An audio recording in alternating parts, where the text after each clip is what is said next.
spent Thank this you. last week starting to work on my So taxes. I'll, after I introduce you and you guys talk, Always I'll say fun. something like, the conversation almost for on my 45 documents minutes, and now. we'll do a It's generous always- amount of Q&A. I'm doing consulting stuff, so I get multiple 1099s. Colors. There's always one So it'll liner start to and change stuff. to be like yellow or red when you should like I start think that's a thinking lot about more wrapping it difficult up. than what I got. But really, I mean, if you go a little longer or a little shorter, it doesn't really matter, it just needs When I to started out Yeah. decades ago, Okay. it was simple. So it changes to red? It'll go like yellow, like, I like see. when it's like Oh, 10 or something, I think it turns yellow. Okay. When it's like 11:15, it's sort of like Okay. red, like now would be a good time to stop. Like aim to sort of be wrapped up around 11:15, 11:20, something like that. But really, there's no hard and fast I thought rule. I'd sort of slow Okay, down. so it sounds like you guys are pretty experienced at doing this. oh yeah, Open we're to having lots of questions. We usually get a lot. So Wow. Okay. I've been amazed at all the questions we've got. We've got the audience really. Well, it's what you said. You know, almost everyone's got a memory of it. very, very. Yeah. Seared into your brain. Right. Boy, will the socks ring. I will not forget it. And can I tell you, so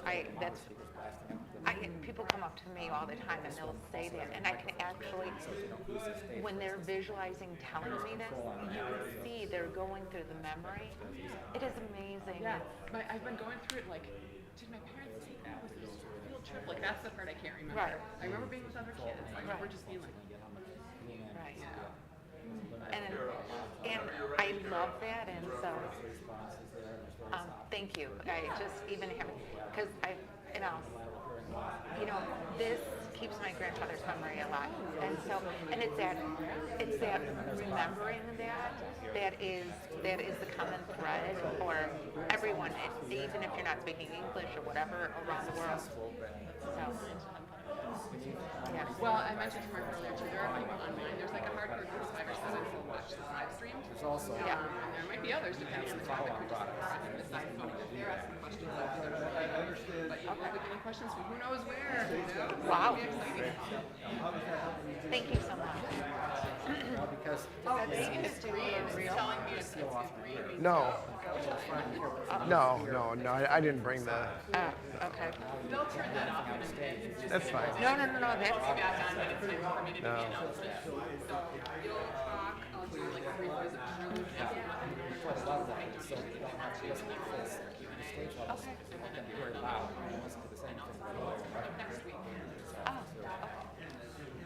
No, I kind of feel like it's either do the slideshow or do the thing that the two of us do together. I mean, it just seems like takes too much time to do both. Maybe I don't know. So who knows? I'm going to keep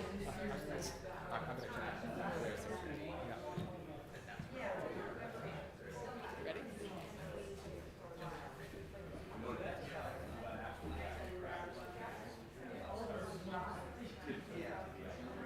I'm ready. Good morning. Did you? Welcome everyone. Good morning. We're going to go ahead and get started.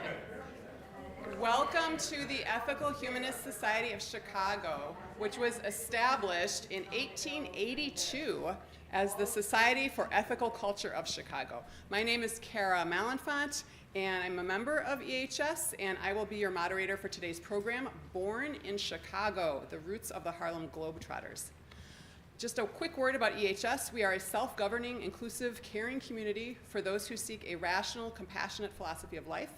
We focus on the ethical values that bring people together, not on beliefs that keep people apart. I wanted to also share just a short quote about humanism that I thought seemed kind of relevant for today's topic. Humanism encourages us to feel that no matter who we are, we have untapped abilities, unknown potentialities, and more strength, inventiveness, and capacity for survival and progress than we know. We are to look for strength not outside ourselves, but within. That's from 𝘊𝘩𝘪𝘐𝘪𝘤𝘠𝑀, a former president of the American Humanist Association. So our programs that we have every 2 weeks address a wide variety of topics, including current events, philosophy, and arts. And today our presentation is part of our ongoing program related to Chicago and also American culture. So we'll hear journalist and author Mark Jacob discuss the topic of his most recent co-authored biography, Globetrotter, How Abe Saperstein Shook Up the World of Sports, which will be for sale in our reception area afterwards.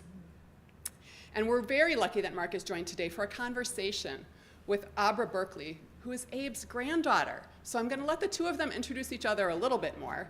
But just in brief, the original Harlem Globetrotters were started by Abe, who was from Chicago's South Side and toured the Midwest in his Model T. With his savvy and the players' skills, the talented all-black team became a worldwide sensation. So Mark and Abra will have about 45-minute conversation. We'll take a little pause, and then we'll have plenty of time for Q&A. So think of your questions and join me in welcoming them. Thank you. Okay, so let's do introductions here. Let me introduce you. So Abra Berkeley grew up in Lincolnwood, Illinois, as the daughter of Eloise Saperstein and Erwin Berkeley, and the proud granddaughter of Abe Saperstein, the trailblazing founder of the Harlem Globetrotters.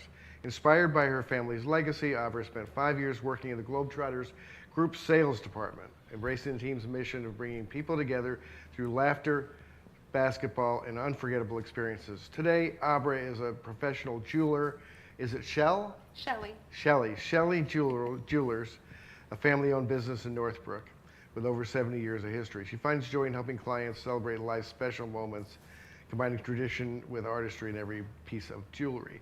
Abra's dedication to making a difference extends to her role as the president of the board for Family Promise North Shore, a nonprofit organization based in Evanston that helps homeless families regain stability and build brighter futures. Abra resides in Glencoe, Illinois, with her husband Tony and her 3 children, Sylvia, Eli, and Aaron, Aaron's joining us here. And I'm sure he wanted it to be, wanted to be called attention. out. Yeah. There we You go. know, teenagers always love that. For the past 17 years, her family has been active members of Temple Jeremiah in Northfield, a spiritual home that embodies their values of connection and community. From honoring her family's remarkable legacy to building a meaningful one of her own, Abra's life reflects her deep commitment to family, service, and celebrating life's most meaningful moments. Oh, thank you for that. Yeah. Okay, Mark's bio isn't as long as mine, and I think maybe I should shorten mine after that. Okay, so this is Mark Jacob. He is the co-author of 10 books, mostly about history. He is a former Metro editor of the Chicago Tribune and created the newspaper's popular 10 Things You Might Not Know history features. Before joining the Tribune, he was Sunday editor at the Chicago Sun-Times. Jacob's articles have been published in Library Quarterly, Chicago Reader, Chicago Magazine, and Chicago History Magazine. He is a former adjunct professor at Northwestern University, and Jacob resides in Evanston, Illinois. So thanks for coming. So let me tell you a few things for starters about Abe Saperstein and the birth of the Harlem Globetrotters. Saperstein was born in London, England, to Polish Jewish parents. His father was a tailor, and they left Poland on their honeymoon and never came back.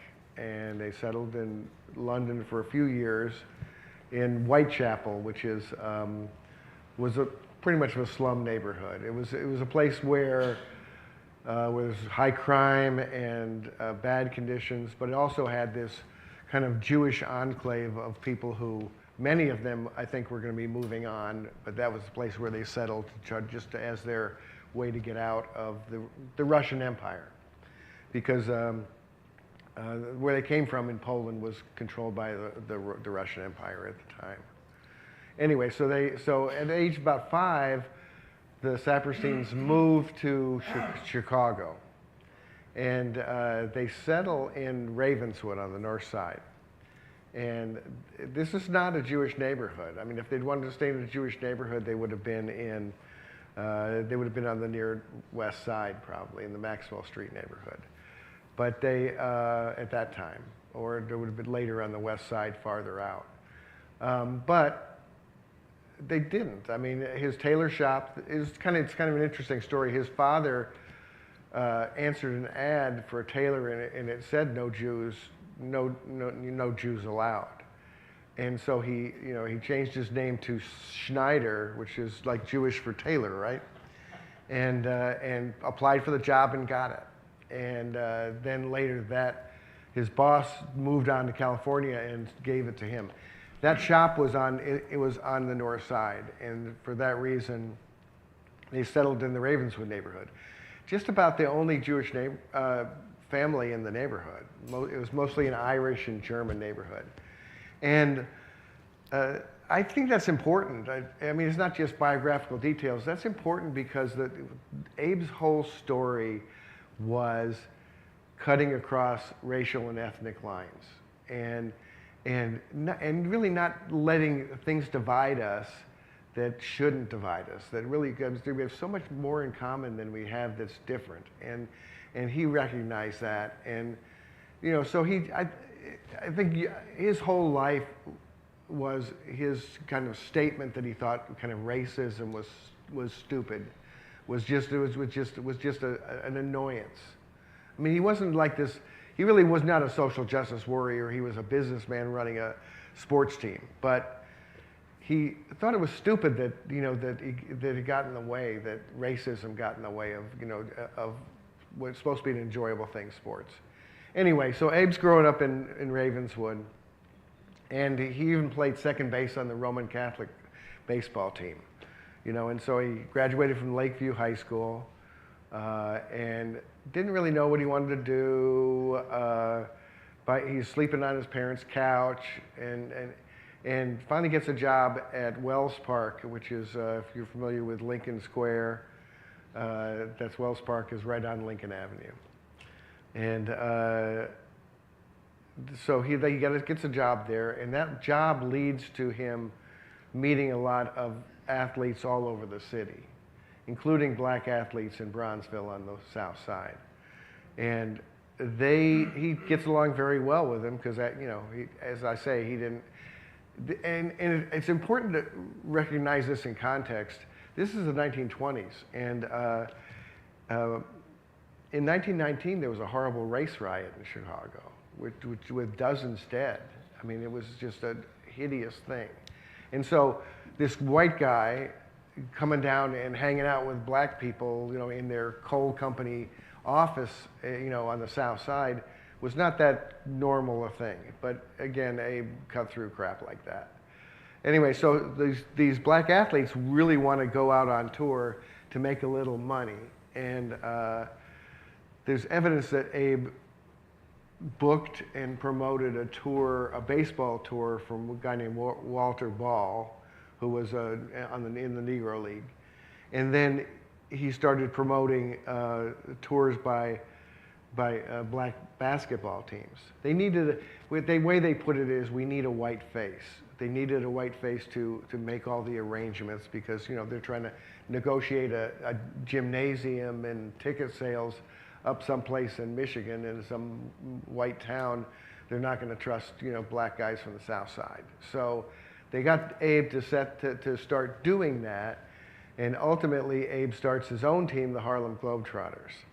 And they go on tour in the late 1920s. Abe, who's, by the way, 5'3", the shortest guy in the Basketball Hall of Fame. Good athlete, liked to play sports. Lettered, got a bunch of letters at Lakeview High School, but he didn't. But he was, just was not tall enough to be playing basketball. And anyway, so he piles into the car with 5 tall black guys, and they go out to make their fortune in all white towns, mostly in the Midwest, in Iowa, Illinois, Michigan, Minnesota, and Wisconsin. But they're not. So this idea.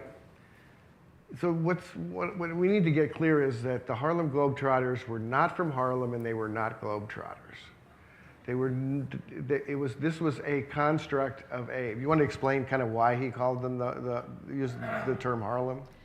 So they, so at the time that, we're talking about the late 1920s, Harlem was an all-black area in New York.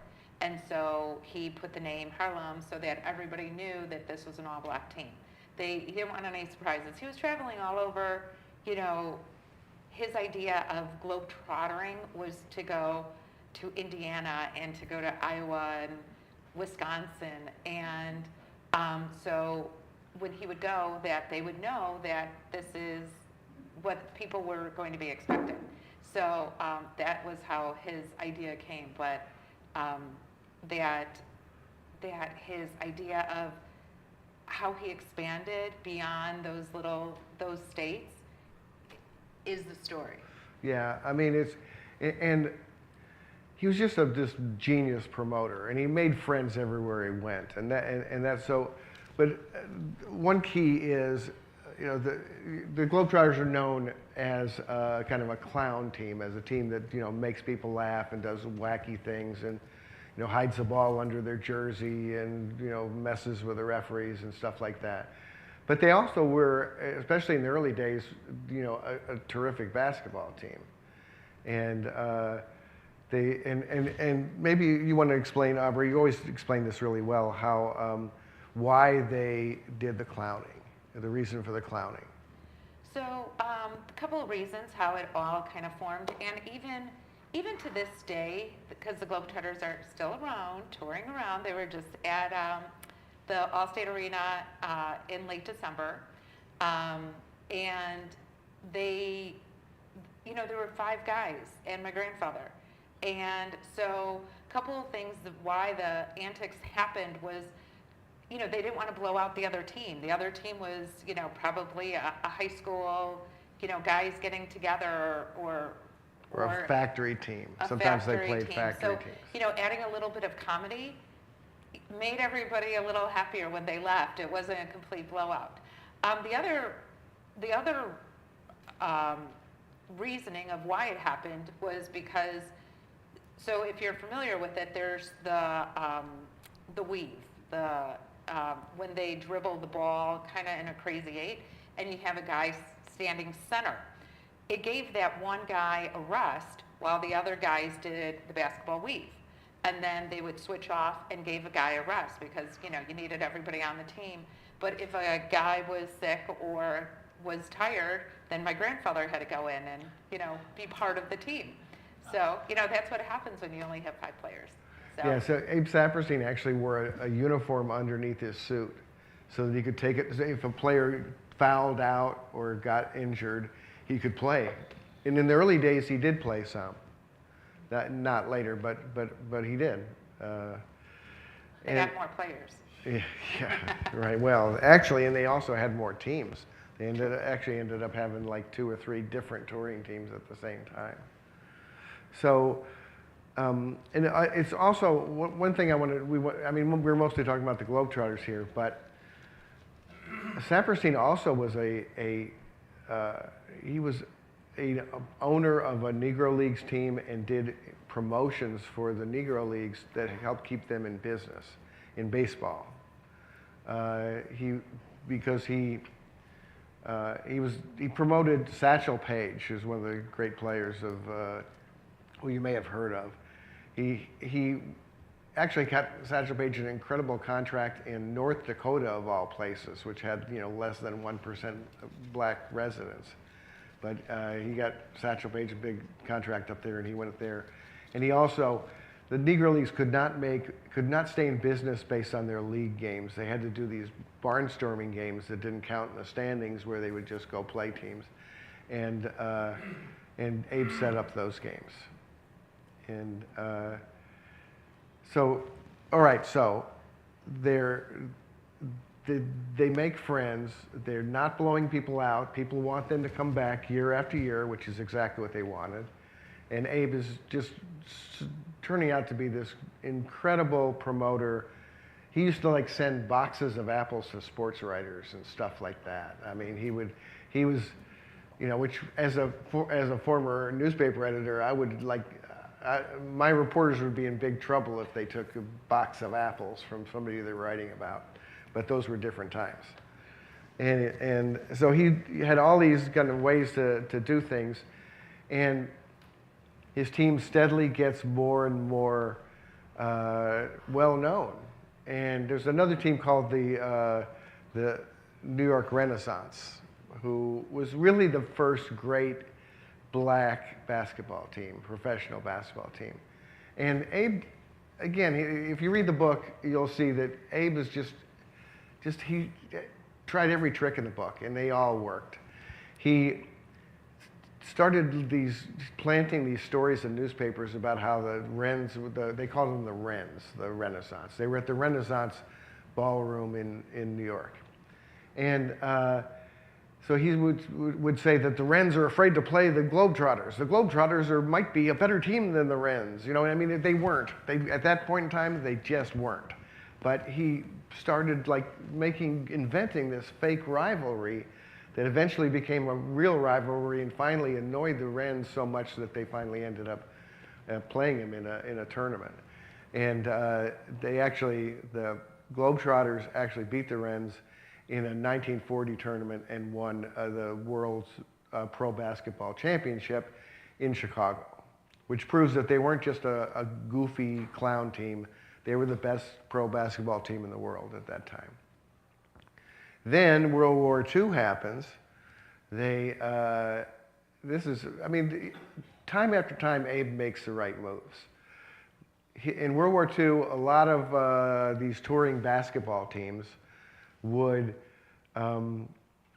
they had to knock off touring because of the war, because some of their players were in war industries, others were drafted, and they just couldn't keep it going. But Saperstein kept his team going and went on tour, and he would tour military bases and entertain the troops. And he would also tour factories, and he would they would play games at 8 p.m., 2 a.m., and 6 a.m. for the different overnight, because these factories were on 24-hour schedules during the war. And so he would have his players, play them in the middle of the night. To entertain him. And Abe did that because he was patriotic, but it turned out to be a good move, because when he went to these military bases to entertain the troops, he could gas up, so he could get around gas rationing. And so while every other barnstorming basketball team was really hurt by the war, the Globetrotters were not, and did really well, and came out of the war really the most prominent touring basketball team around. Then the 1948 game. Do you want to talk about that, or you want me to? The 1948 game, the Lakers game?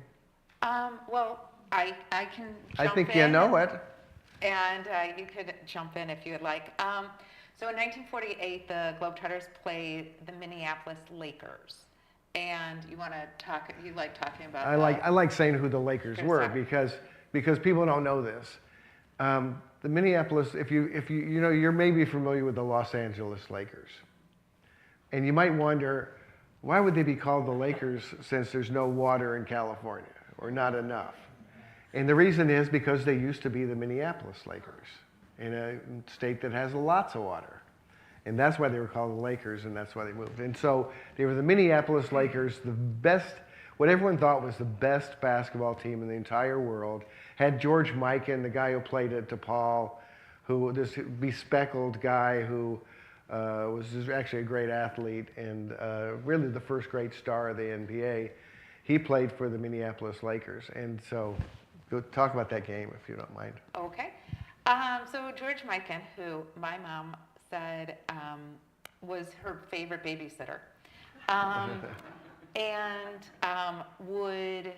they played that game. And the reason why that game was so significant is because all the other sports had become integrated.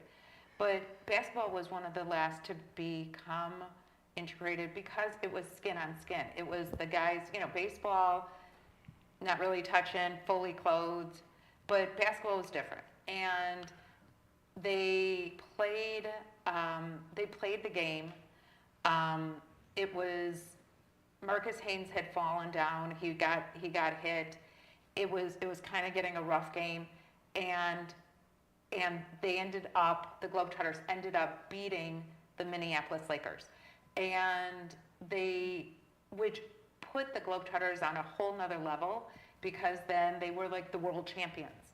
And it also showed that this team, the Globetrotters, could be in the NBA, could be playing with them. And my grandfather had, you know, if there was anybody on this planet who would have benefited keeping the NBA segregated, it would have been him, because there was no opportunity for any of these black players to come from college to go into the NBA. So, which on a very selfish level would have benefited Abe, because because when the NBA was segregated, Saperstein had the pick of all the best black players around. And so, right. It was, but he went to the commissioners often and was, you know, it needs to be integrated, the NBA needs to be integrated, and he said, take one of mine. And it was Sweetwater Clifton, who came off the Globetrotters, who signed the first NBA contract to break the color barriers of the NBA. So that breaking the color barriers and breaking the racial lines in basketball it was the feeder into that, and that's how it happened. So it was really important for him to do that, and it was really important, obviously, for the NBA. You know, in doing this book, my brother and I think I was just surprised. We were both surprised by the level of kind of racism in sports at the time. I mean, obviously we've got Jackie Robinson, and everyone knows that. But there was actually there were white people writing in books that black players were not good team players. In fact, one guy, the mentor of James Naismith, who invented the sport of basketball, wrote that only Anglo-Saxons can play team sports, which I guess that's been proven wrong. You know, and the idea that, and Abe, there's a quote in the book where Abe says, you know, there's this idea that black players are good, but they choke in the clutch, and I'm here to prove that's not the case. And so, in a way, I mean, the thing about Abe that's so interesting is that he was not into, like, he was like a social justice warrior. He was not interested in like lecturing people. His goal was to prove that racism was wrong, and he did. I mean, he did, but he wasn't. He also, but the thing is, as a businessman, he also was not trying to be confrontational. He wanted people to be happy and, you know, and have fun. And so all right. So that 1948 game is really important, and sports historians say that may have been the single game that forced the NBA to integrate. Just because you could no longer say that black players couldn't play in the NBA. You just couldn't. It was wrong. That's 48. In the 50s, the Globetrotters get huge. They start going overseas. They have these tours of Europe, of South America, Asia. They're all over the place. And they've eventually, and this is where our book has quite a bit of material that's never been in a book before. That's one of the things I'm really proud of, is that we really break new ground, because my brother went to the National Archives and found State Department communications in which it's utterly clear that the State Department thinks that the Globetrotters are going to be a propaganda weapon against the Soviet Union, because the Soviet Union is saying, look, the United States, they still look at these Jim Crow laws. The United States is racist, and they persecute black people. There's a memo that we found in which the ambassador to Ireland tells the State Department, you've got to get the Globetrotters here because everyone's talking about the Little Rock desegregation crisis, and we got to change the subject. In effect, they wanted to show happy, prosperous, talented black people from the United States. You know, they wanted to, and the thing about it is, there still was, whether the Globetrotters were happy and successful didn't really change the fact that black people, especially in the South, were discriminated against. Anyway, so the State Department stuff's really interesting because, for example, the State Department is sometimes telling the Globetrotters what countries to go to, which I don't think most people knew that before this book. And the State Department also is serving as kind of a currency exchange for the Globetrotters. In a lot of countries, especially Eastern European countries, you could not take money out of the country that you had earned in the country. If you earn money in one of those countries, you have to buy goods and then take the goods out. You can't just take money out of the country. Well, that was a problem for the Globetrotters. In fact, when there was that rule in the Soviet Union, when the Globetrotters finally went to the Soviet Union, Abe had to buy a bunch of postage stamps and sable furs. And we actually found a classified ad in the Chicago Tribune in which Abe is trying to sell his postage stamps. But so they solved that problem with the help of the State Department. The Globetrotters dropped off their local currency at the embassy, went home, and the State Department wrote them a check. They cut them a check for it, which is a little dodgy, I think. I mean, I don't know that the State Department is supposed to be helping private businesses, handle their money. But anyway, they did because it was in the State Department's best interests. So what else do we want to say about the Globetrotters? Well, I actually have a question for you. Do you? First of all, about those stamps, I have albums at my house, so if anybody's interested in buying them, I still have them. So just kind of putting it out there. I have stacks. So, okay. So why did you decide to write a book about my grandfather, and why did you think it would be so interesting? When we started, a friend of mine named Rich Cahan, who has presented here before, he's an author, and he said he knew that my brother and I were looking to write a book. My brother the reason he's not here is he lives in Arlington, Virginia. And because he'd rather have me. No, I'm joking. and we'd rather have Oh, Opera. yes, no, I'm yes, joking. right. Matt's great. Yeah, and anyway, so my brother. So because we're really close, but we live time zones apart. We were looking to write another book together. We actually wrote a book called What the Great Ate, which was about famous people and their eating habits. And it's called What the Great Ate. And we did that. That was fun. And so we were looking for another book to do. And my friend Rich Cahan says, "What about Abe Saperstein?" And I said, I knew who he was, but I just knew I knew one sentence on him. I knew Abe Saperstein started the Harlem Globetrotters. And so I started, Googling and looking at and it's like, it's just amazing, all the stuff. I mean, it's all the richness of his life, and it's the Globetrotters themselves are super interesting, but also there's so much else involved in it. I wanted to ask you a question. I have a question for you. Okay. Is there like a personal story or family memory that can highlight who Papa Abe? She calls him Papa Abe. He's my grandfather. Yeah, was outside of the public role as founder of the Globetrotters.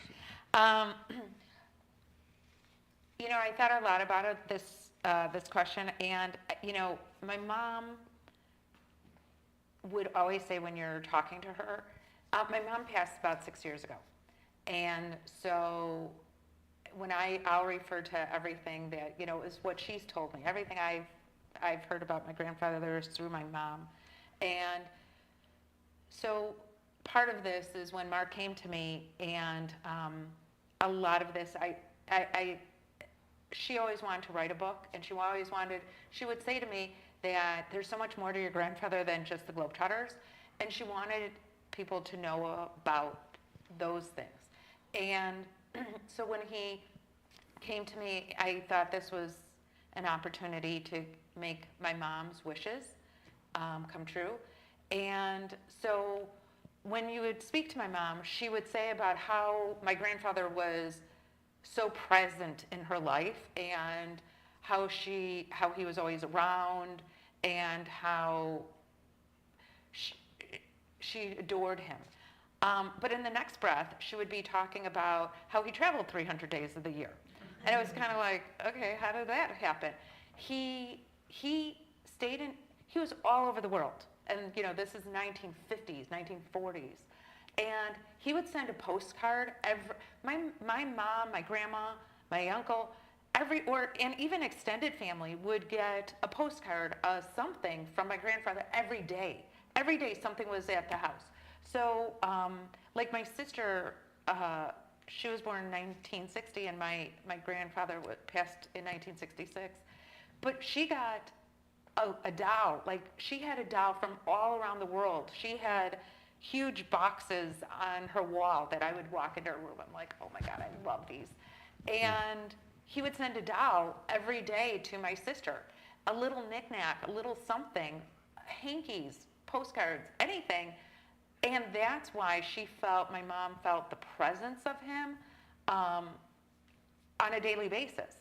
And, you know, it's amazing to me when I think about it, how this is pre-internet, you know, you had it when you picked up the phone, you had an operator to connect you to your phone call to wherever it was. And you would say, okay, this is a quick call because this is long distance kind of thing. That was that time. And he stayed in contact through Western Union or however that was with the whole family.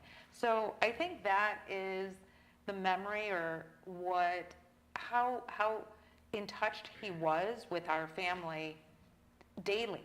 So. It's funny just to add on to that, I interviewed one of Abe's nieces, and she said that she was like going to college in Arizona, and Abe just calls her out of the blue and wants to like interrogate her about how she's doing in school. Is she taking advantage of all the opportunities? Has she figured out what her professor's hours are so that she can visit him, his office hours, and just wants to make sure that she's really, you know, I mean, just out of the blue, this guy's like traveling the world, and he calls her. And a nephew who I interviewed said, you really had to be careful what you mentioned that you needed when you were talking to Abe. Because if you said that you needed something, you needed a typewriter or something, one would show up on your front doorstep, you know, in a week. You know, because he really did try to be a family man, even though he was on the road almost all the time. What was the most surprising thing you learned in your research? Most surprising thing I learned in my research was that Abe Saperstein pioneered the three-point shot in basketball. Almost nobody knows this. And the thing is, I was probably tired of hearing about this, but Matt and I started doing this research, and we finally came to the position that Abe was so underappreciated that we were like in this mission to make people understand how important he was in the history and the development of sports. The three-point shot, if you're a basketball fan, the three-point shot has transformed how basketball is played in this country or around the world. And some people assume, well, it was always there, right? No, it wasn't always there. And here's what happened with that. A graduate student at Columbia University in New York writes a paper saying, hey, they ought to do a three-point shot in basketball because it's harder to hit those shots, and so they ought to get more points of it. He convinces 2 colleges in New York City to play a game, not a league game, just a regular game, and see how it goes. It turns out it didn't matter. The same team would have won no matter what. But he had the New York Times show up and report on the game. So we have an article about that game. And they actually surveyed everyone who was at the game. They asked all the fans to vote yes or no on the three-point shot. And the fans loved it. But the referees, the coaches, the sports writers, they hated it. The New York Times reporter said it should be allowed to die a natural death. And so it's ridiculous. You know, the fans liked it, but that wasn't good enough. You know, it's like, And this is another thing that's a through line in the Abe Saperstein story is he was so attuned to what fans wanted and needed. And there was really no higher person that he was serving than the fan. I mean, he was totally, don't you think that's really the truth? That that the fan was kind of this ideal to him. Yes, I do. So as Mark tells it, height doesn't really run in my family. And so, though, I gave birth to this one over here who's 6 feet. That's my husband's side of the family. So, doing the three-point shot, there were all these 7-footers in the lane. And so it was his idea that, this gives the short guy an opportunity to play in the game. And so, if he could make a difference on the exterior, then they could, definitely, obviously Steph Curry and Caitlin Clark proves his theory. But with what Mark is saying about the fan being so relevant to him, it was all about the fan experience. Even today, it is all about the fan experience. And I have people coming up to me all the time that say, I went to the Globetrotters with my uncle, with my grandfather, with my dad. And I love that. They have this memory burned into their brain of when they saw the Globetrotters. And you can actually see them going through, like smelling the popcorn and who they saw. And I had one of the most touching stories that I had heard was this gentleman who was probably in his late 70s. And he was telling me how he went to the Globetrotter game with his dad. And as he was leaving, he was about, 7, 8 years old at the time. As he was leaving the arena and walking to the parking lot, to the car, his dad grabbed his hand. And he said it was the first time his dad ever held his hand. And so he was like, and that's glued into his brain. And that's because of the Globetrotters. And that's because of the fan experience. So it was really important. Right. And it's those stories. All right, so let me just get back to the three-point shot. So, all right, so I went on a tangent. well, I sent you on that tangent, actually. But, That's okay. But, all right, so the New York Times reporter says that it should be allowed to die a natural death. And it does. But in 1961, Abe Saperstein, remember we talked about the Minneapolis Lakers going to Los Angeles? Well, Abe Saperstein was a visionary. He knew from his touring on the West Coast that it was a great market. And at that point, before the 60s, the furthest west team in the NBA was in Minneapolis. So they didn't have any, and Abe Saperstein is screaming at him, saying, you got to move to the West Coast. We need a team in San Francisco. We need a team in Los Angeles. And they're not doing it. They're being pokey. The baseball's out there, but there's no basketball. And so Abe Saperstein started developing a group of investors, and he wanted his own franchise in Los Angeles. And it's important to know that the NBA owed Abe, because in its early struggling days, the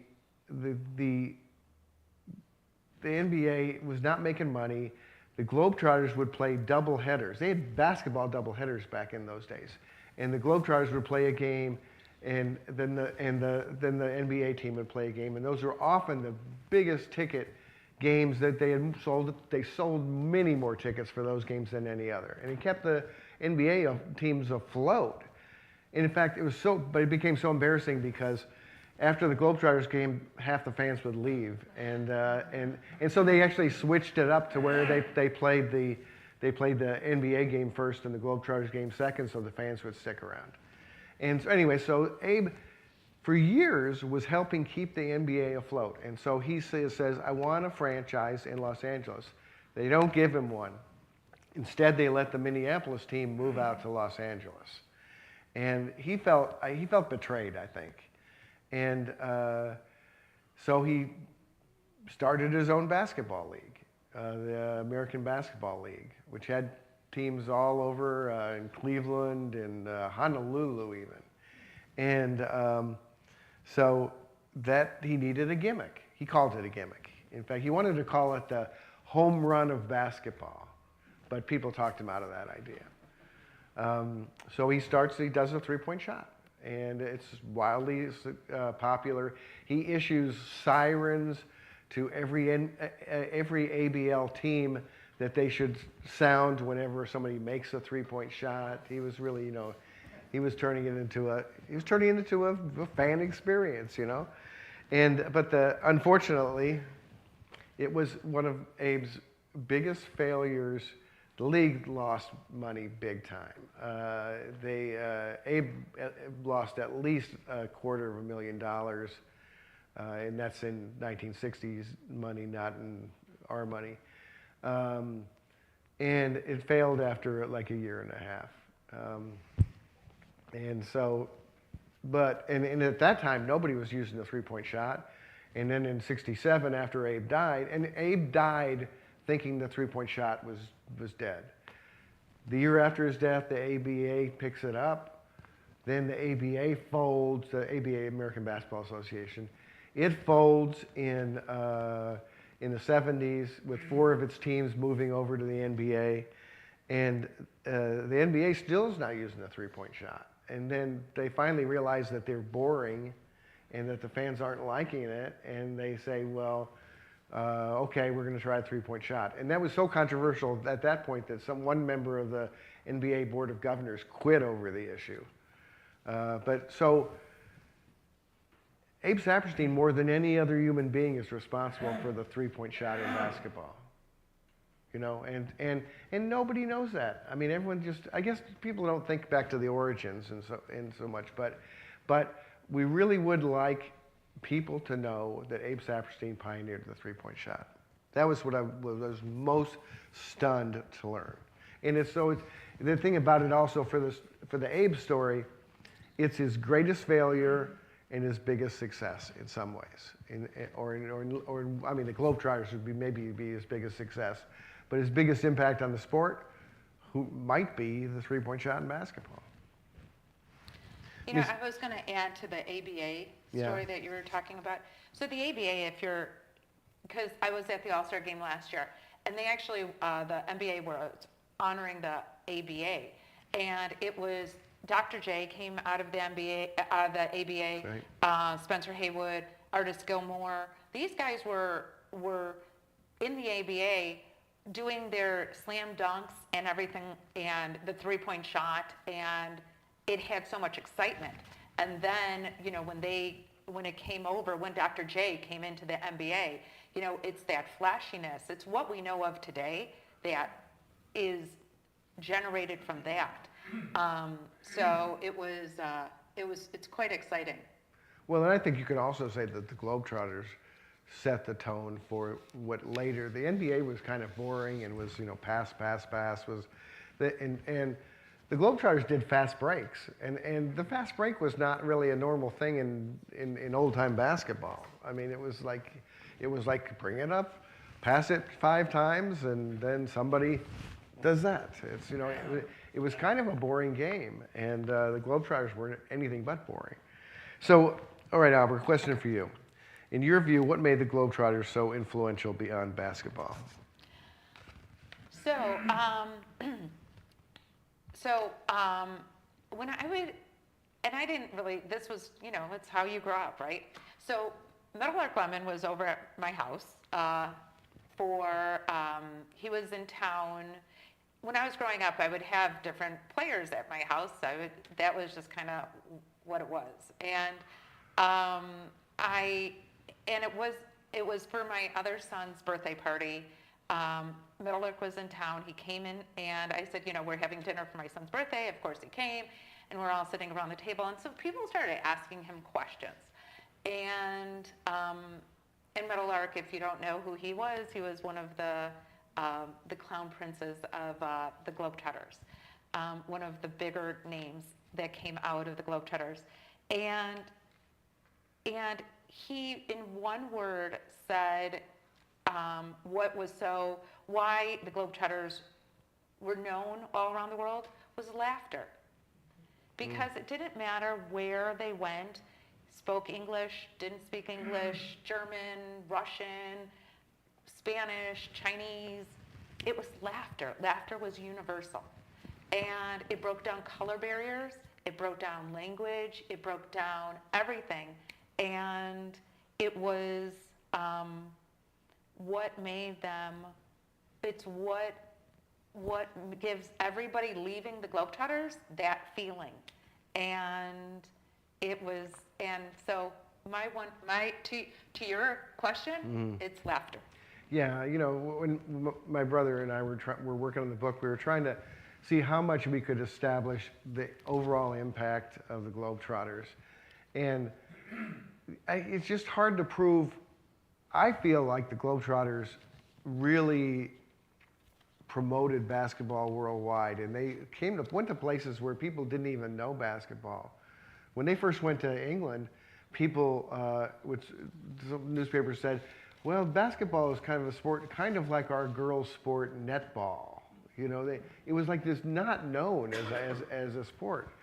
And, you know, and my sister-in-law is Filipina, and she was telling me that the Philippines is just a real hotbed of basketball. And that it wasn't until the Globetrotters went. The Globetrotters made a big tour of the Philippines and made it, you know, very well. And so my brother and I are trying to, so we made some sort of sweeping statement about how it really promoted basketball, but you can't quantify it. And another thing you just can't quantify is how many laughs, how much joy the Globetrotters brought. But it shouldn't be minimized just because you can't, like, you know, hit the total button on it. I mean, it's really, I feel like it's really important to appreciate it because you know, things are rough, I think. Right now, I'm really scared in this country, and people need laughter. They need joy, and it's hard to get sometimes, and I think that the Globetrotters really provided it.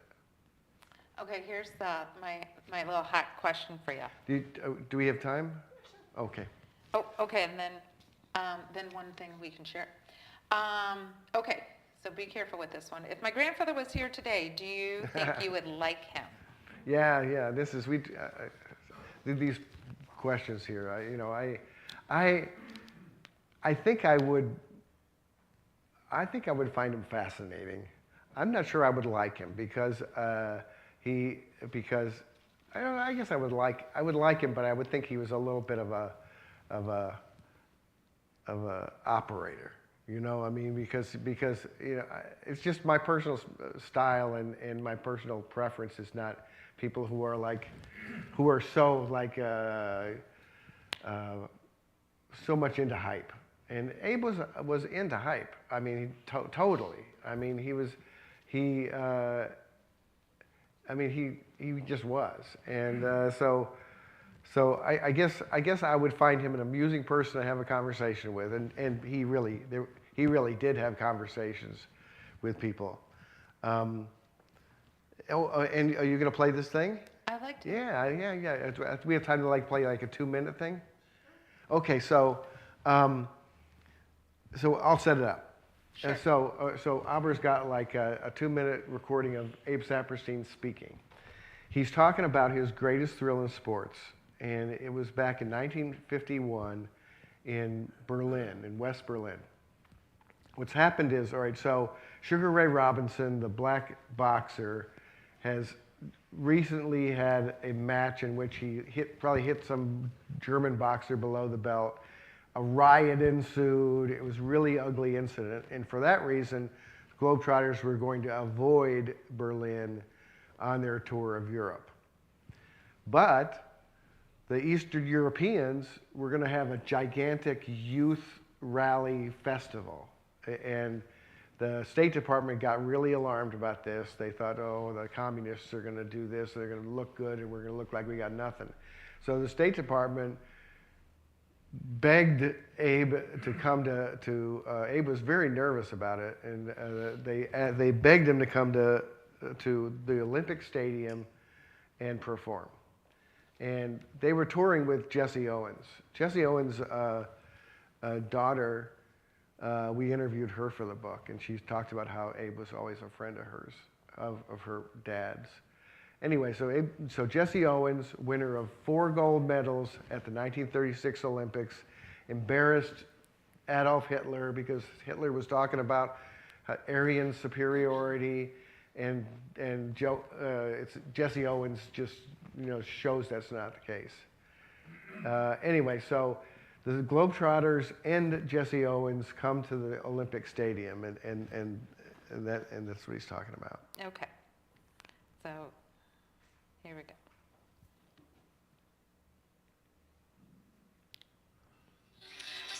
Okay, that's not what you want to hear. I better be careful here. Okay. Well, Abe, your guests have left for just a moment here. How about you kind of relaxing for a second and telling us this is Jack your Brickhouse greatest thrill in sports? talking. Well, actually, there have been a great many, but if I were to enumerate just one, I would think I would select our visit to the Olympic Stadium in Berlin in August of 1951. Prior to that time here, John McCloy, the High Commissioner of Germany, met me in Frankfurt and told me of the difficulties encountered in Berlin with the youth rallies by the communists at the time. He suggested here that the Harlem Globetrotters visit Berlin, which I was rather reluctant to do because of a previous incident with Sugar Ray Robinson. I didn't want to take Jesse Owens into that stadium and humiliate him where 15 years previous he had made Olympic history. However, to do something for America generally was a job that we wanted to do above all, and we agreed on very short notice. On that Wednesday afternoon at some 2:30, 75,000 people, including a great many youngsters from over there in the east section of Berlin, gathered to see us play and to see Jesse Owens in the flesh once again. Jesse Owens' Olympic uniform had been flown by the Air Force from Cleveland, and the Air Force landed him in the middle of that arena in a helicopter. As he stepped out of that helicopter and jogged around the track, those 75,000 gave him an ovation, the like of which I believe has never been given any athlete in history. As he got to the microphone and was ready to indicate and discuss a prepared speech by the State Department, he was so choked up with emotion that all he could say how great it was to be an American. Coming out of the stands was the acting mayor of Berlin, Ludwig Schreiber, and he proceeded to make an impassioned oration in German, at the conclusion of which he turned to Jesse Owens and said this: Jesse, 15 years ago on this sod, Adolf Hitler refused to give you his hand. This afternoon, I gladly give you both of mine. Jack, I believe that was my greatest thrill in sport. I can believe it. I can believe it. Anyway, Okay. Should we take questions? yeah. Well, thank you so much. Thanks for sharing that too. That was great. So in just a minute, we'll take some Q&A, and if you're here live, you can line up and get ready. If you're watching online, you can go ahead and type your question into the chat box, and I'll read it on your behalf. But we'll just do a brief musical interlude so you can gather your thoughts. And also, we encourage you, if you can, and if you're interested, to make a donation. It's through generosity that we're able to keep EHS going. So we suggest $10, but more or less or none. Whatever you want is perfectly fine. And it looks like Kenny's grabbing the basket, so he'll help pass it around for those who want to donate. So just a couple minutes. Okay.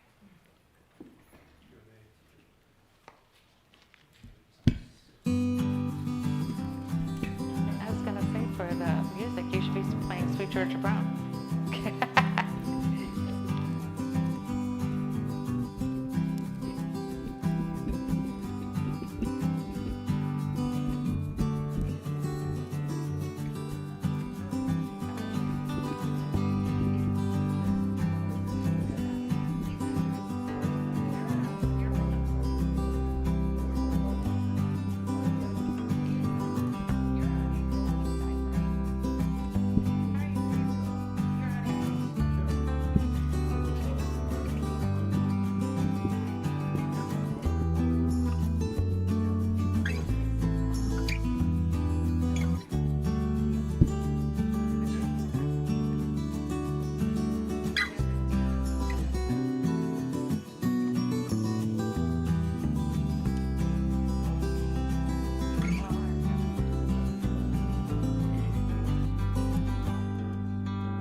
ready to take some Q&A from the audience. So again, folks can line up here, ask questions, and if you're online, I'll read them out. So go ahead, take it away.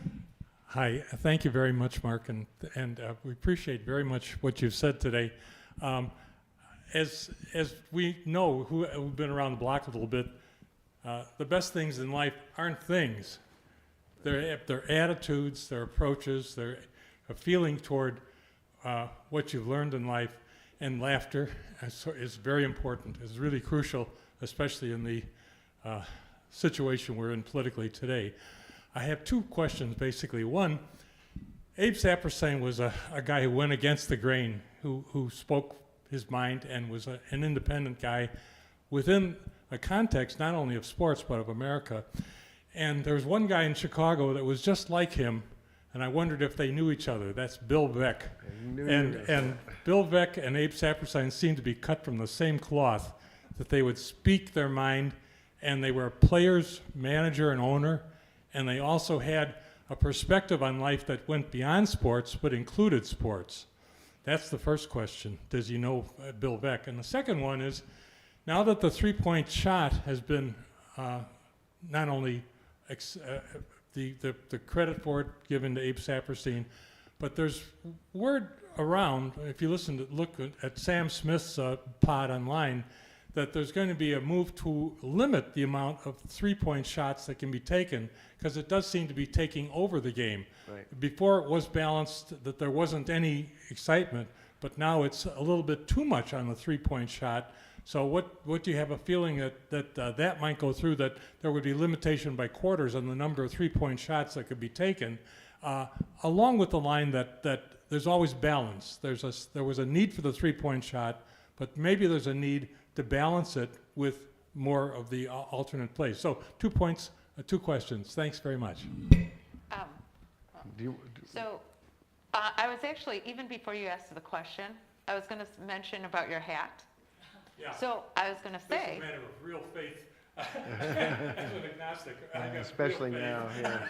Well, I was going to say, so actually, my grandfather was very good friends with Bill Veeck. He actually was owners with Bill Veeck when the Sox won the World Series in 1959. Oh, really? So, I didn't remember that. yeah, so I have many, many, many pictures at my house with my grandfather and Bill Veeck, so very close. And then Mark can probably go into further on that.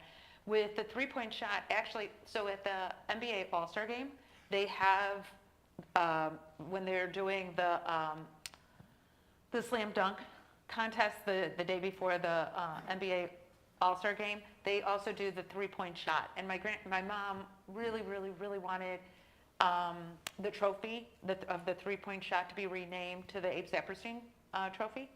And so I've talked to Adam Silver about that. I was planning on doing this again this year. I agree with you, balance is always good. But for me, as my grandfather had said, it allows that small guy to have an opportunity. Spud Webb, wouldn't have been in if it wasn't for that.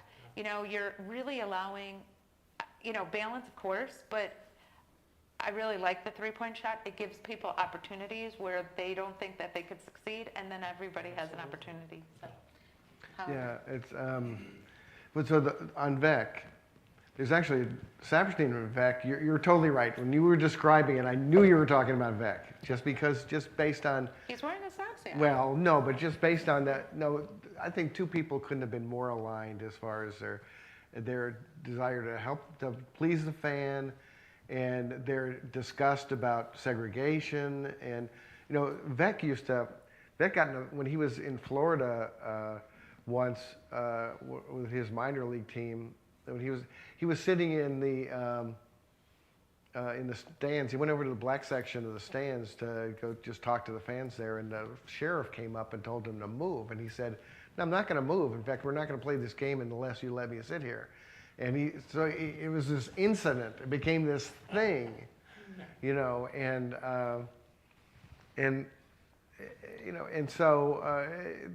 the same time,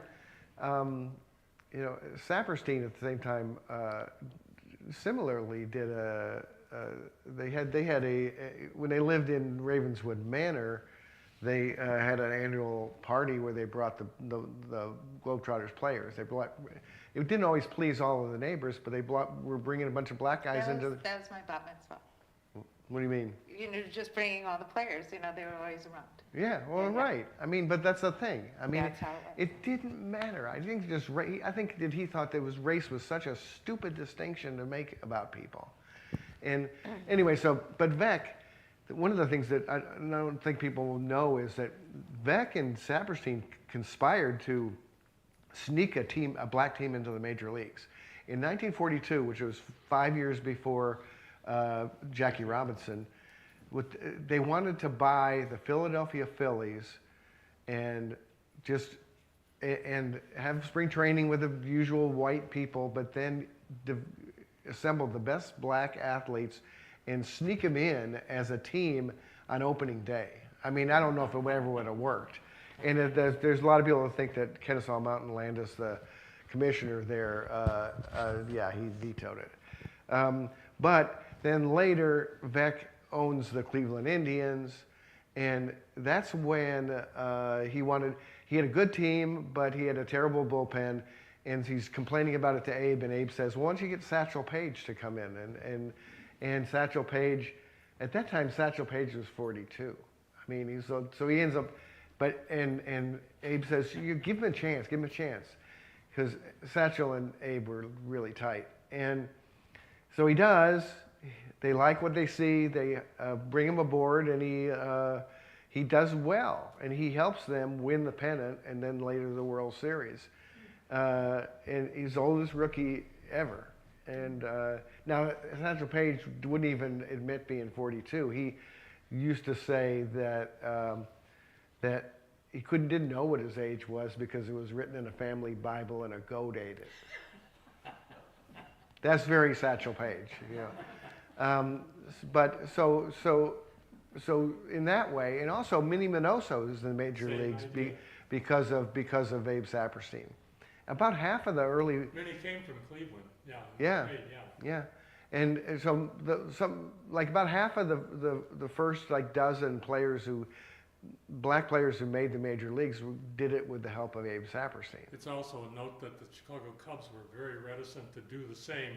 Right. That the people that had hard to pronounce last names and skin tone the wrong color always came to the White Sox first, and later you get an idea that Phil Wrigley came around slowly. Because there's the establishment was speaking with him quite a bit. The sense that so much of what is undercover, which I appreciate you're bringing out, that there's a sense of progress, but it's a fight every time. We're in a fight right now politically in the United States, and everyone has to stand up for what they believe in. And this is an indication. Some of the people that stand out are like Bill Veeck and Abe Saperstein. They're good examples. Let's let some more folks. Sorry. Yeah. That's okay. Great conversation. Everybody wants to talk to you. Go ahead.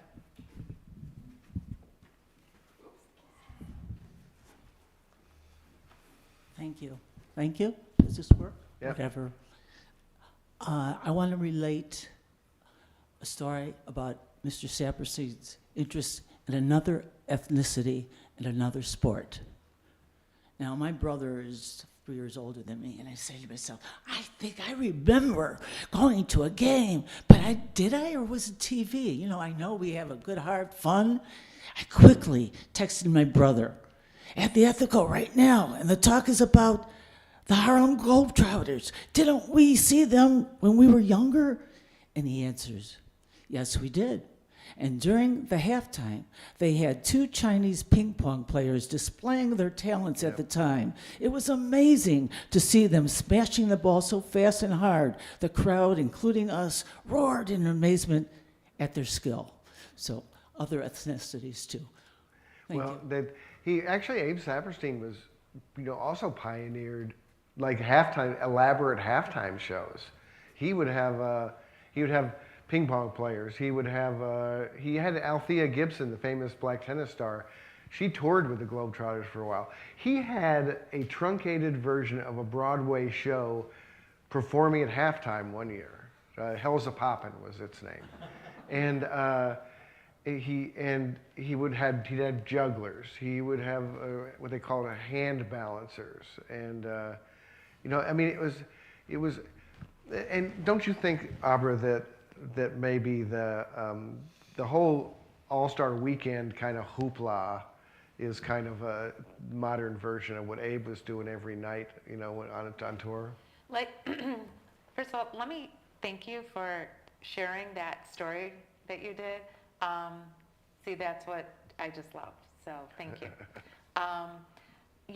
Duke Ellington was played with the Globetrotters, and the gentleman before, Ernie Banks traveled with the Globetrotters. Satchel Paige did. There were so many. Will Chamberlain came off the Globetrotters. So Connie Hawkins. There's so many players, and it was, and it really. And I agree with Mark. It's that fanfare. It's that excitement that when you go to the games that you're like glued. So thank you so much for sharing that.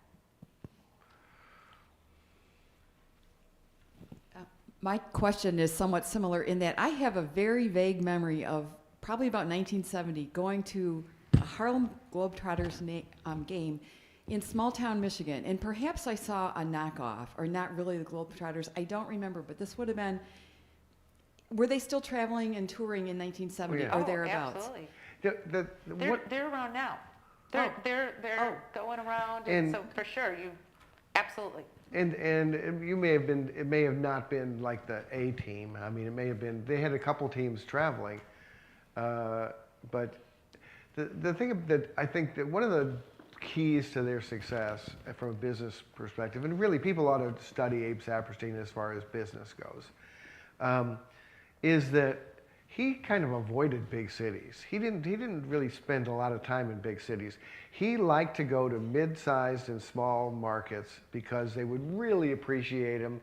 He would, they just were more welcoming and more appreciative, and he would develop these kind of regular stops of, that they'd want him back every year. I mean, it was a repeat business for him. Even this tour today, this in 2024, 25 tour, they're playing NRG Stadium in Houston. They played Allstate Arena, but they're playing gymnasiums also still. So, getting the high school gymnasium up and going and things like that. So they are still, they go in touch, and and wherever they travel, they always hit the hospitals, the synagogues, the schools, and they'll make a stop. They'll make an appearance there each and every time they go to a school. So absolutely, thank you for sharing your memory. Thank you.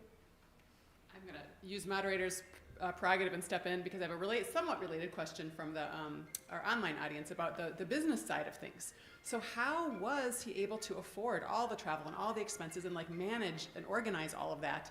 And then this person's asking, especially, do you know about the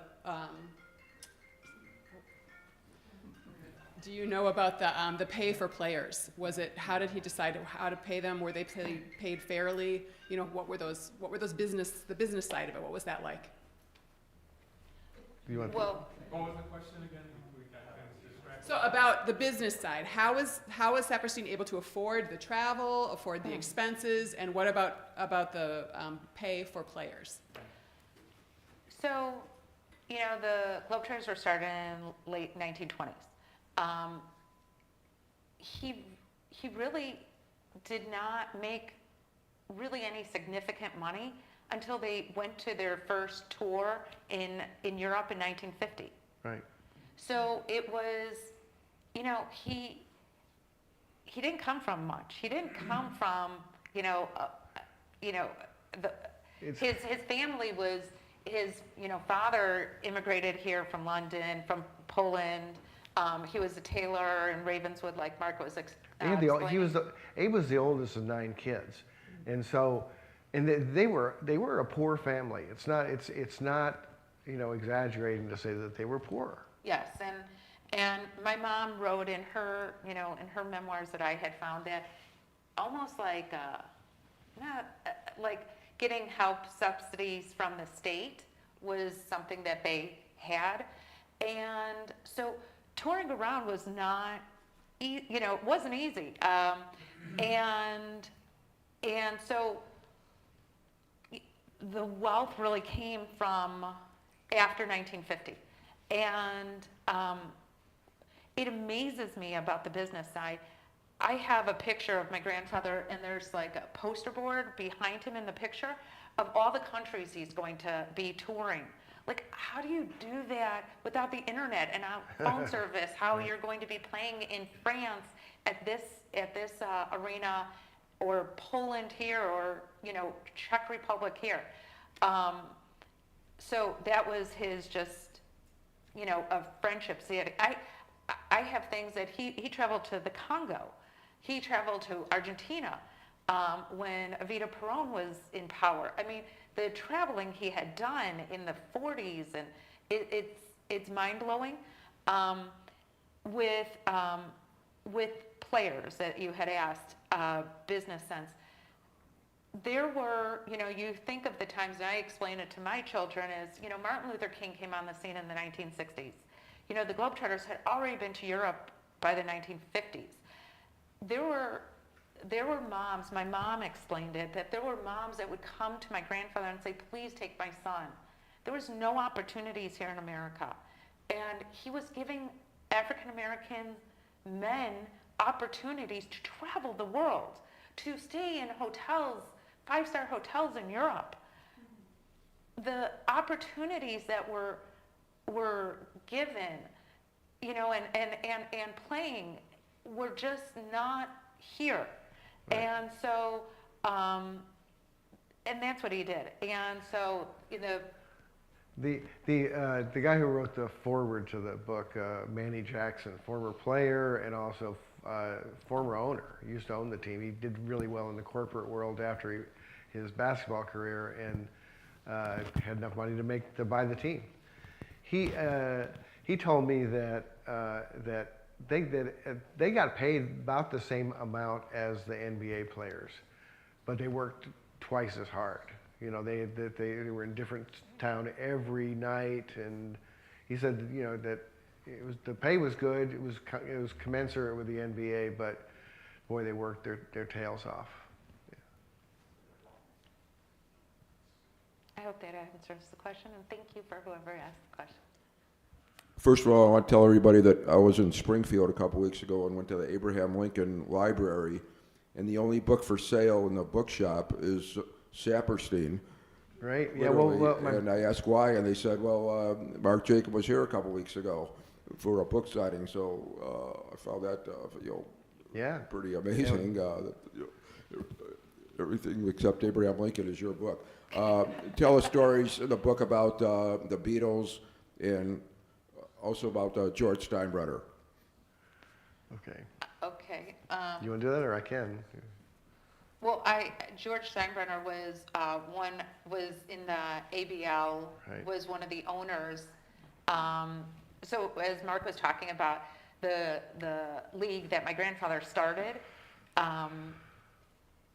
after being shunned by the NBA, and George Steinbrenner was one of the owners. So, and that's probably a whole story right there. Yeah, he was the worst owner of the ABL. I mean, it's funny, like the New Yorkers, when he was with the Yankees, everyone was saying, this guy's a terrible owner. Everyone hated him. And it just shows you people don't really change all that much, because he was Abe's biggest nightmare when with the ABL. He was terrible. And as part of the Beatles, okay, I think you're getting a little inside information here. So my mom would, okay, so please don't hold this against my family. My mom tells a story that, so my grandfather being from London, being born in London, and so there, as my mom explained it, there was these group of kids that came to my grandfather and like, we really would love for you to promote us. We hear you're a great promoter. You're from London. I think, can you help us out? Come break into America. And so my grandfather listened to these kids, and he was like, yeah, you guys really need to go get a job, find something else to do. yeah, maybe, go back to school. Yes. Turns out they were the Beatles. Yeah. There's also, though, because he was such a great promoter, there was this other group of, there's this family that wanted my grandfather to help promote them. He was like, no, go back to school, maybe get a job. They were called the Jackson Five. So, okay, obviously sports was much better than entertainment. So. Yeah. Thank you for your talk. My earliest and strongest memory of the Globetrotters was in the 1950s and 60s when they were on television. And I think they played a team called the Washington Generals. And I think the Generals existed so that they could play the Globetrotters. I'm not sure of that. But can you tell us something about their television experiences and something about who they played? Well, the Washington Generals were a team that a friend of Abe's named Red Klotz, very much like Abe. He was a short Jewish guy who was a good shooter and he actually played in the NBA for a short period of time. Abe asked him if he could start a team that would travel with the Globetrotters and play with them. And the problem was that they were having trouble finding opponents by this point in time, and especially opponents who would be good enough. I mean, because the Washington Generals, they started in '52, named after Dwight Eisenhower, who became president that year, or was elected president that year. But they needed somebody who would be just good enough to lose, and that's what the Washington Generals were. But what's the rest of your quote? About TV. About being TV. on Well, in the 70s. Well, in the 60s, they were like on Sports Spectacular, like once every season. They would be on TV as somewhat. The 70s is when they really broke through with that Saturday morning cartoon and stuff like that. And a lot of people, that's what they remember. They did play an entire televised game up at up in North Chicago at Great Lakes Naval Training Center, or whatever it's called now. They keep on changing the name. But that is a famous game because it got great ratings, way better than the NBA games that were shown. And Goose Tatum was one of their best players, but it was kind of a complete flake. I mean, he would disappear on them for periods of time. He would like step off a train on the way to a game and just not be seen for 2 weeks. But that game at Great Lakes Naval Training Center was where Goose Tatum had a great game, left after the game, and never played another game with the Globetrotters. He just and Abe wanted to keep him, but he finally gave up on him, and that's when he hired Meadowlark Lemon as his clown prince. And just to add to that, actually the Globetrotters are on, they're restarting it again the Saturday morning. So it's called Play It Forward. They're in their third season. The first 2 seasons were nominated for Emmys. So they're on NBC at 11 a.m. on Saturday mornings. So you can watch them and they feature the Globetrotters and stuff like that. Thank you very much for sharing so much great history and stories about your grandfather and a person who evidently had a huge impact on basketball, and to the extent basketball has an impact on the world. My question is, although ostensibly he did not, like you said, he was a social justice warrior, not a social justice warrior, but the very fact that he was taking these teams to different parts of the country seemed in and of itself to me as a political statement. You mentioned he went to a lot of smaller towns, mid-sized towns. I can imagine some of these might have been sundown towns. Right. I feel like, so he was able to keep doing this work, but I imagine he must have faced some headwinds. It had to have cost him something. So my question is, like, what did it cost him, and how did he remain so motivated? I think you touched on parts of it when you talked about all of the people that reached out to him and the way he was able to connect with other people. It seems like he must have had a empathy or a way of connecting with people that motivated him. But would you be able to share anything about that, perhaps? Well, he I guess you could get worn down by the racism. And just to be clear, the racism wasn't all in the South. I mean, his best friend was a guy named Inman Jackson, who was born on the South Side, was the first kind of big man that the Globetrotters ever had, and he stayed with the organization his entire life. He's the one who invented a lot of the trick passes and taught all the new players how to play. It was the guy named Inman Jackson. And just as this is interesting to me as a researcher. I don't know if it'll be interesting to anyone else, but the way that you can read old newspaper archives today is way better than it used to be. It used to be you just had to know that an article existed, and you had to go down to a microfilm in a library, and you had to just scroll and all this stuff. So it's very difficult. Now you can get them online, and you can search by names. And by doing that, I found an old article by Inman Jackson in of all things, a socialist farm union newspaper in the Dakotas in the 1930s.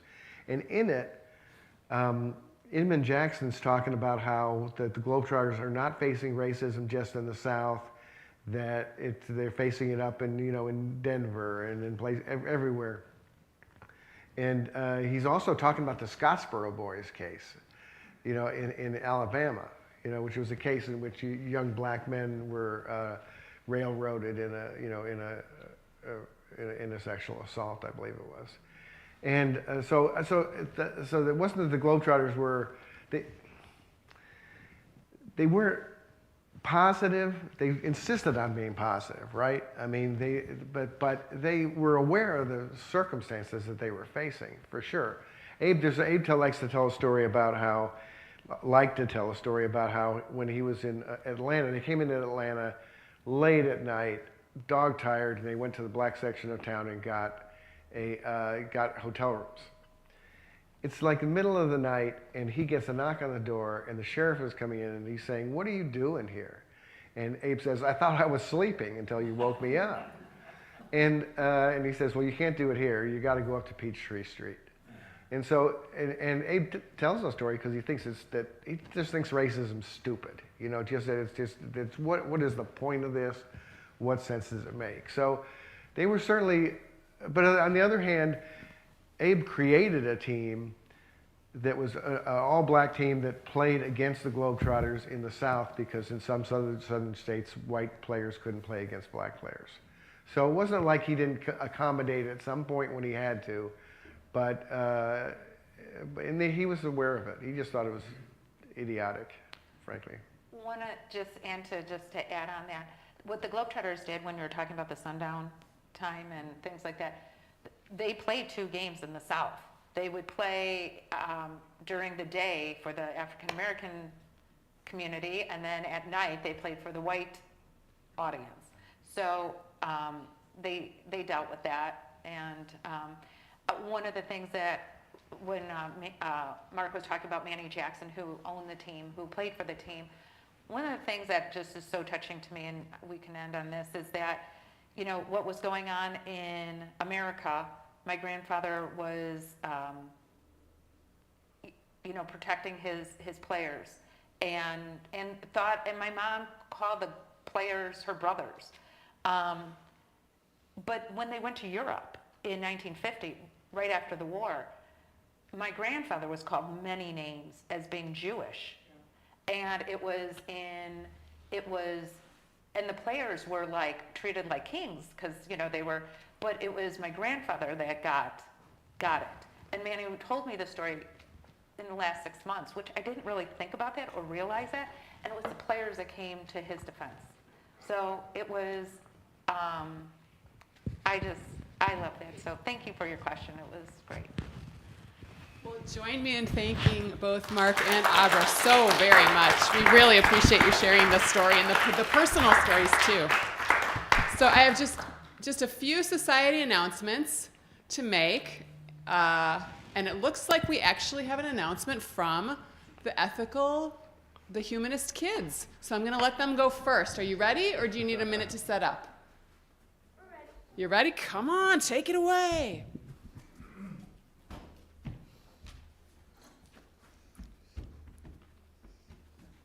Okay. Hi, everyone. The Kids program has been focusing on random acts of kindness this month and wanted to share one with you. We made flowers with bright colors to show how bright we all are. We have written messages on each flower to make sure you know you are special. Also, from now until March 16th, we will be collecting toiletries and baby materials for the Niles Township Food Pantry Foundation. They are collecting items such as baby food, baby formula, diapers, soaps, and others. We will. Thank you from all the humanist kids.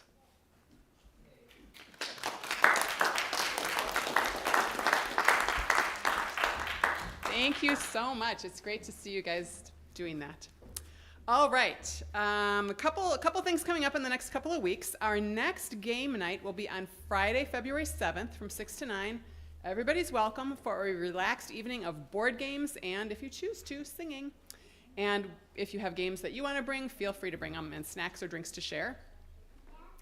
Our film discussion group will meet virtually on Monday, February 10th at 7:15 to discuss The Taste of Things on Hulu and The Piano Lesson on Netflix.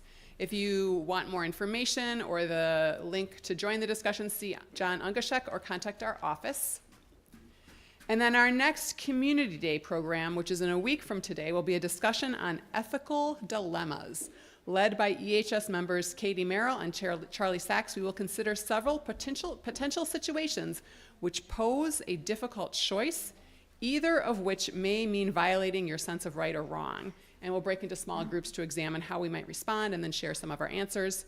Following that, the Creative Writers Group will meet in the upstairs conference room at 12:15. Led by Charlie Sachs, we encourage and support aspiring or experienced writers and cultivate our written expression of the human experience. Newcomers are always welcome.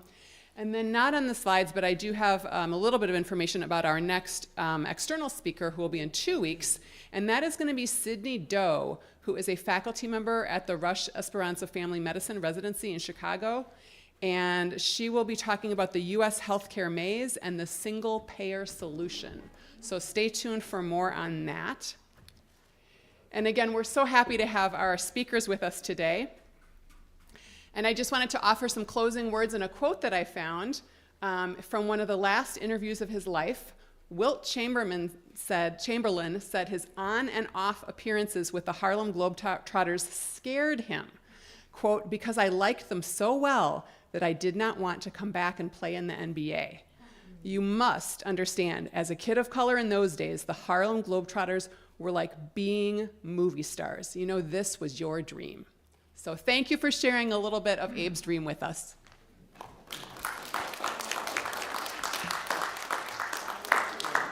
Oh, and the books are for sale. Let me mention that again. So let's let Mark get out. The bookseller should be here in the reception room. So if you want to buy a copy of the book, by all means, have at it. Otherwise, enjoy us for coffee and beverages and snacks. Thank you, folks. Thank you, guys.